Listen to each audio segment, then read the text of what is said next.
এই বিষয়টিতে যে শাপলা কেন পাবে না এনসিপি, এই ক্ষেত্রে রাজনৈতিক ঔদার্য দেখাতে পারতো বিএনপি এই বলে যে কেন আসলে এনসিপিকে শাপলা দেওয়া হচ্ছে না, এটি আসলে উদ্দেশ্য কি। দেখেন, এটা যে উদ্দেশ্য প্রণোদিত, এটা আমরা বিভিন্ন সময় বিভিন্নভাবে বলবার চেষ্টা করেছি। সেটা হচ্ছে যে এই যে বারবার করে বলা হয় এবং এতে তো আসলে সাধারণ মানুষ বিভ্রান্ত হয়, এবং সবাই তো জানে যে জাতীয় প্রতীকটা শুধুমাত্র শাপলা না, এর সাথে আরও বেশ কিছু এলিমেন্টস আছে, এবং তার মধ্যে ধানের শীষ একটা, এবং তারকাও একটা, এবং পাট পাতা সেটাও আছে।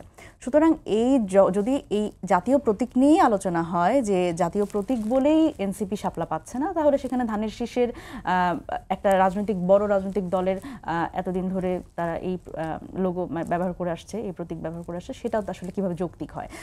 যখন বলা হয়েছে যে এনসিপি শাপলা পাবে না জাতীয় প্রতীক হিসেবে, তখন আমরা বলতে গিয়ে বলেছি তাহলে ধানের শীষ কিভাবে হয়। এবং এখানে আরো একটা কথা বলছে যে এটি জাতীয় ফুল হিসেবে পাবে না, তাহলে সেক্ষেত্রে জাতীয় ফলও কিন্তু, কাঁঠালও কিন্তু একটি রাজনৈতিক দলের প্রতীক আছে।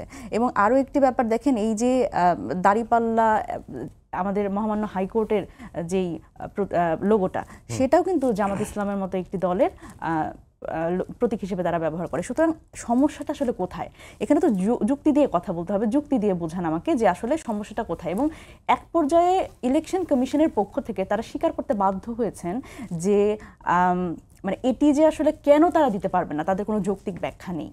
এটি তো খুবই হতাশাজনক আমাদের কাছে। দেখেন, একটি রাষ্ট্রীয় প্রতিষ্ঠান, একটি সাংবিধানিক এবং সংবিধিবদ্ধ প্রতিষ্ঠান, সে কেন কোনো একটা চাপে বা কোনো একটি রাজনৈতিক দলের পক্ষপাত দুষ্ট হয়ে কাজ করবে? আমরা এই কথাটা আসে এই কারণেই, কারণ তাদের নানান ধরনের কার্যক্রম কিন্তু এর আগেও আমরা দেখেছি, এবং সেগুলো কিন্তু এক ধরনের কোনো একটি দলকে সার্ভ করার মতো মনে হয়েছে আমাদের কাছে, এবং সেটি কিন্তু এটি প্রথম নয়।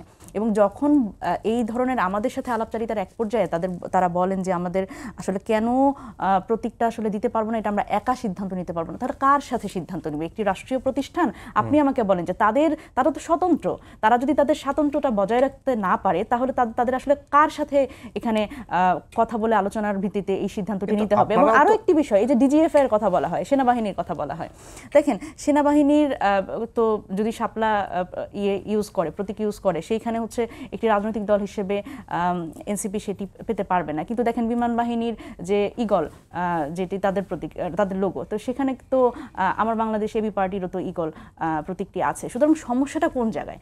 যৌক্তিক ব্যাখ্যা দিতে না পারলে এটি তো আপনি একটি দলের রাজনৈতিক অধিকার হরণ করছেন। তো সেই জায়গায় তো আমরা ন্যায্যতার প্রশ্ন করছি। আমরা যখন কথা বলছি, আমরা বিভিন্ন রাজনৈতিক দলের প্রসঙ্গ এজন্যই আসছে, আমরা উদাহরণ দেওয়ার চেষ্টা করছি, আমরা বুঝতে চেষ্টা করছি যে কেন আসলে এই প্রতীকটা দেওয়া সম্ভব হচ্ছে না।